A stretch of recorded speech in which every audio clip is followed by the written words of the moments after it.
और गाजियाबाद की तरह प्रदेश की राजधानी भोपाल में, मध्य प्रदेश की राजधानी भोपाल में भी 14 साल के एक लड़के ने खुदकुशी कर ली।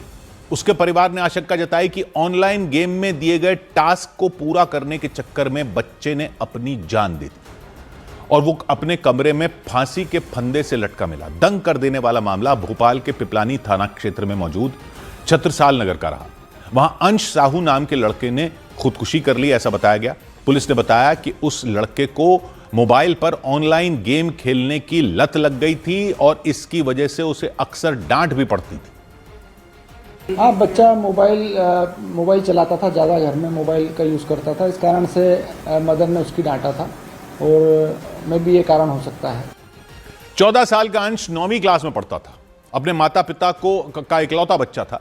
अंश के मामा ने बताया कि उसे फ्री फायर नाम के गेम की लत लग गई थी और कुछ दिन पहले उसने इस गेम में 28,000 रुपए गंवा दिए थे। वो पैसों से खेल रहा था। पैसे अंश के दादा के बैंक अकाउंट से कटे थे। अकाउंट से डिटेल निकलवाई तो एक गेम है, इसके अंदर फ्री फायर करके उसके अंदर गए हैं पैसे। उसको समझाई दी गई थी तो समझ गया था, उसने गेम डिलीट कर दिया था।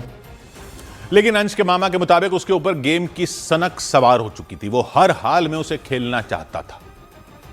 तो इसके पीछे जो मास्टरमाइंड बैठे हुए हैं गेम के अंदर, वो बच्चों का माइंड वो वर्ड ऐसा कर देते हैं कि इसकी कोई हद नहीं। ब्रेन वॉश कर देते हैं।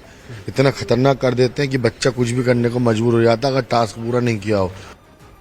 अंश के मामा का दावा है कि फ्री फायर गेम के चक्कर में ही उनके भांजे ने फांसी लगा ली। उन्होंने सरकार से इस तरह के खतरनाक गेमों पर फौरन रोक लगाने की मांग की। हालांकि पुलिस ने इस मामले की हर एंगल से जांच शुरू कर दी ताकि इस बात का पता लगाया जा सके कि उस लड़के ने ऑनलाइन गेम के चक्कर में ही खुदकुशी की या मौत की वजह कुछ और भी थी। भोपाल की इस घटना के बाद फ्री फायर नाम के गेम पर सवाल उठने लगे। भारत में सुरक्षा कारणों की वजह से 3 साल पहले ही इस गेम पर प्रतिबंध लगा दिया गया था, लेकिन इसी गेम का फ्री फायर मैक्स नाम का दूसरा वर्जन गूगल प्ले स्टोर से आसानी से डाउनलोड किया जा सकता है। इस ऑनलाइन गेम में एक साथ 50 खिलाड़ी जुड़ते हैं जो दुनिया के किसी भी कोने से हो सकते हैं। ऑनलाइन होते हैं। हर खिलाड़ी का अलग अलग किरदार होता है। वो सभी पैराशूट के जरिए एक काल्पनिक टापू पर उतरते हैं, मतलब ऑनलाइन दुनिया में।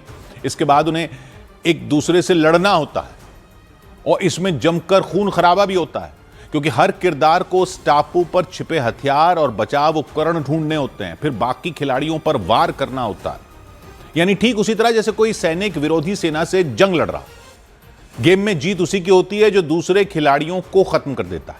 बताया गया कि आमतौर पर यह गेम 10 से 15 मिनट में खत्म हो जाता है, इसीलिए खिलाड़ी जीतने की मंशा से बार बार खेलते हैं। यही वजह है कि लोगों को अक्सर इस गेम की लत लग जाती है, ऐसा बताया गया। दावा है कि भोपाल में खुदकुशी करने वाले 14 साल के अंश साहू ने भी इसी गेम के चक्कर में जान दे दी। हालांकि ऐसा पहली बार नहीं हुआ जब ऑनलाइन गेम की वजह से किसी बच्चे के जान देने का दावा किया गया। इससे पहले ब्लू व्हेल, आपको याद होगा, ब्लू व्हेल समेत कई ऑनलाइन गेमों को खुदकुशी के लिए उकसाने वाला बताया जा चुका है। हालांकि ब्लू व्हेल गेम को 8 साल पहले ही भारत में बैन कर दिया गया था, लेकिन गाजियाबाद में 3 बहनों की खुदकुशी के बाद ब्लू व्हेल गेम की तरह ही खतरनाक बताए जाने वाला कोरियन लवर नाम का गेम चर्चा में आ गया। बताया गया कि इस ऑनलाइन गेम को जो खेलता है उसे एक वर्चुअल साथी या प्रेमी मिलता है। वो हर रोज प्यार भरे मैसेज भेजता है। शुरुआत में हल्के फुल्के टास्क देता है जिन्हें खिलाड़ी को पूरा करना होता है, लेकिन जैसे जैसे गेम आगे बढ़ता है टास्क मुश्किल कर दिए जाते हैं और खेलने वाले पर मानसिक दबाव बनाया जाता है। खिलाड़ी को यह महसूस कराया जाता है कि टास्क न पूरा होने पर उनका वर्चुअल प्रेमी नाराज हो जाएगा, रिश्ता तोड़ देगा। लेकिन खतरा तब बढ़ जाता है जब खिलाड़ी असली दुनिया और गेम की दुनिया का फर्क भूलने लगते हैं। उन्हें गेम वाली दुनिया असली जैसी लगने लगती है और वो उसे बचाने के लिए किसी भी हद को पार कर जाते हैं। आशंका जताई गई कि गाजियाबाद में आत्महत्या करने वाली तीनों बहनें भी इसी तरह के गेम के जाल में फंस गई थी। उनके परिवार को भी शक है कि लड़कियों ने ऑनलाइन गेम में मिले टास्क को पूरा करने के लिए ही छत से छलांग लगाई। हालांकि कोरियन लवर नाम के गेम से पहले ब्लू व्हेल गेम को भी भारत ही नहीं बल्कि दुनिया के कई देशों में खुदकुशी के लिए उकसाने का जिम्मेदार बताया गया था। इस गेम की शुरुआत साल 2013 में रूस से हुई थी और देखते ही देखते ब्लू व्हेल का आतंक दुनिया के अलग अलग देशों तक पहुंच गया था। साल 2016 से 2017 के बीच भारत में भी कई बच्चों के खुदकुशी करने की जो बातें की गई, उसके बाद ब्लू व्हेल गेम का नाम सामने आया था। दावा किया गया था कि उन बच्चों ने उस गेम का टास्क पूरा करने के चक्कर में जान दे दी थी, क्योंकि ब्लू व्हेल खेलने वालों को 50 दिन तक रोजाना नए नए टास्क पूरे करने होते थे।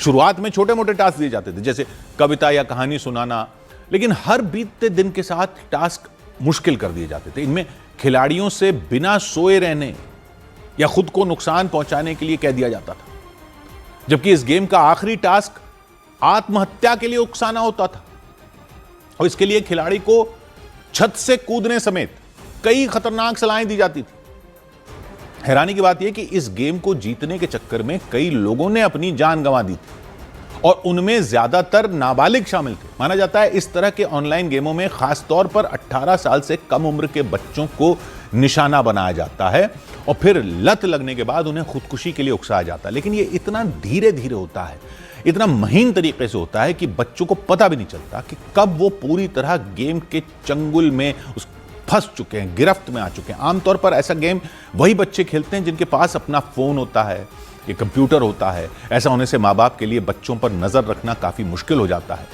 मनोवैज्ञानिकों का मानना है कि ऑनलाइन गेम के जाल में ज्यादातर वही बच्चे फंसते हैं जो अकेलेपन का शिकार होते हैं। As parents, you are not having enough time कि आप झांके बच्चे की जिंदगी में क्या उथल पुथल चल रही है, तो बच्चा जो है आपसे आइसोलेटेड आउट हो जाता है, और फिर वो बच्चा मोबाइल और गेम को अपनी दुनिया बनाने लगता है। बताया गया गेम की लत लगने के बाद बच्चे अक्सर चिड़चिड़ा बर्ताव करते हैं, लोगों से दूरी बनाने की कोशिश करते हैं। सबसे पहले तो वो खान पान से थोड़ा बहुत हट जाएगा। उसको पहले जो चीजें पसंद करता था, he is no more interested in that. मनोवैज्ञानिक जयंती दत्ता ने सलाह दी कि बच्चों को मोबाइल फोन और गेम की लत से बचाने के लिए माता पिता को उनके साथ समय बिताना चाहिए, उनकी परेशानियों पर खुलकर बातचीत करनी चाहिए, क्योंकि जानकारी के मुताबिक बच्चों में मोबाइल फोन की लत लगातार बढ़ती जा रही है। यही वजह है कि दुनिया के कई देशों में बच्चों को फोन और सोशल मीडिया से दूर रखने की मांग जोर पकड़ने लग गई। कुछ देशों में तो बच्चों के लिए सोशल मीडिया के इस्तेमाल पर बैन लगाया भी जा चुका है। ऐसे देशों में यूरोप के देश स्पेन का नाम भी जल्द जुड़ सकता है, क्योंकि स्पेन में 16 साल की उम्र तक के बच्चों के लिए सोशल मीडिया पर बैन लगाने की तैयारी पूरी हो चुकी है। स्पेन के प्रधानमंत्री ने दावा किया कि ऑनलाइन कंटेंट से बच्चों को फायदे कम, नुकसान ज्यादा हो रहे हैं, इसलिए वो जल्द ही कड़े फैसले लेंगे। स्पेन ऐसा करने वाला कोई अकेला देश नहीं है। यूरोप के देश फ्रांस में भी 15 साल तक के बच्चों के लिए सोशल मीडिया पर बैन लग चुका है। हालांकि फ्रांस में यह कानून कुछ महीने बाद से लागू होगा। इसी तरह ऑस्ट्रेलिया भी 16 साल तक के बच्चों के लिए सोशल मीडिया बैन कर चुका है। इस तरह का बैन लगाने वाला वो दुनिया का पहला देश बन गया था। सोशल मीडिया पर बैन का मकसद ही बच्चों की फोन की लत को छुड़ाना बताया जा रहा है, क्योंकि मनोवैज्ञानिकों का मानना यह है कि बच्चों के लिए मोबाइल फोन की लत न सिर्फ खतरनाक है, बल्कि उनके बौद्धिक विकास में भी बड़ी रुकावट है। इसीलिए भारत में भी इस तरह के बैन लगाने की चर्चा तेज हो गई। ये नहीं, आंध्र प्रदेश की चंद्रबाबू नायडू सरकार ने तो राज्य में 16 साल से कम उम्र के बच्चों के सोशल मीडिया चलाने पर रोक लगाने के प्रस्ताव पर विचार करना शुरू भी कर दिया।